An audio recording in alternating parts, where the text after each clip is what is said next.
Bonjour à toutes et bonjour à tous, bienvenue sur Comics Party.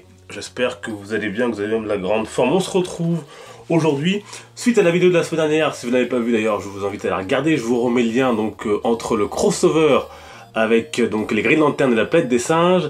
Je vous avais présenté ce comics-ci donc qui met notamment en avant, vous le voyez bien sûr, Batman et Daredevil m'avait demandé d'en parler.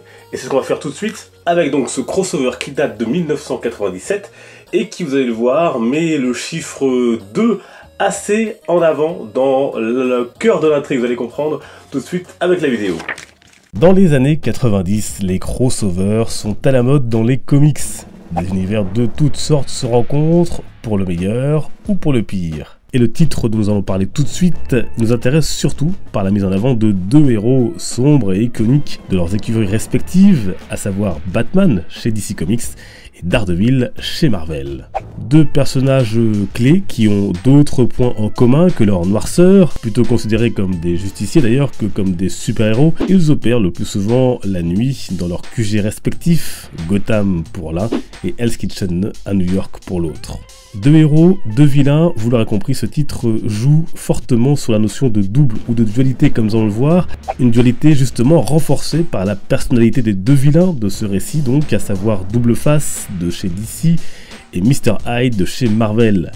Harvey Dent, dont le côté double est symbolisé par sa tête à moitié défigurée et sa fameuse pièce qui selon son côté pile ou face le mène sur la voie de la destruction ou de la clémence. Quant au deuxième méchant, son nom renvoie bien sûr au célèbre roman de Robert Louis Stevenson, Dr. Jekyll et Mr. Hyde, un docteur obsédé par sa propre dualité et qui va faire émerger son côté sombre Mr. Hyde, qui prendra peu à peu le dessus sur sa personnalité.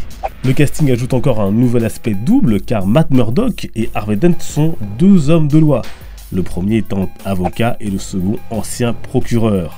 Cette notion est exploitée tout au long du récit jusqu'à l'une des victimes du duo maléfique qui a deux jumelles qui possèdent elles-mêmes deux chiots jumeaux. Alors ici, Batman et Daredevil vont donc s'allier pour arrêter ces vilains à New York alors qu'ils ont entrepris de détourner une expérience de Wayne Tech conduisant à implanter des processeurs informatiques dans le cerveau humain. Autre point intéressant, le scénariste introduit également le fait que Matt Murdock et Dent se sont rencontrés durant leurs études et leur jeunesse à l'université de Columbia et se sont affrontés notamment dans un concours d'éloquence. Quoi qu'il en soit, cela poussera peut-être Daredevil à être plus enclin à laisser une seconde chance à ce dernier quand Batman se montrera lui plus vindicatif. Et le moins que l'on puisse dire, c'est que les deux hommes ne vont pas vraiment s'allier par plaisir, les tensions et les différences de point de vue se révéleront tout au long de cette courte histoire. On notera enfin que Daredevil et Batman se sont également retrouvés 2 ans plus tard dans un autre crossover, cette fois-ci scénarisé par Alan Grant et décidé par Eduardo Barreto.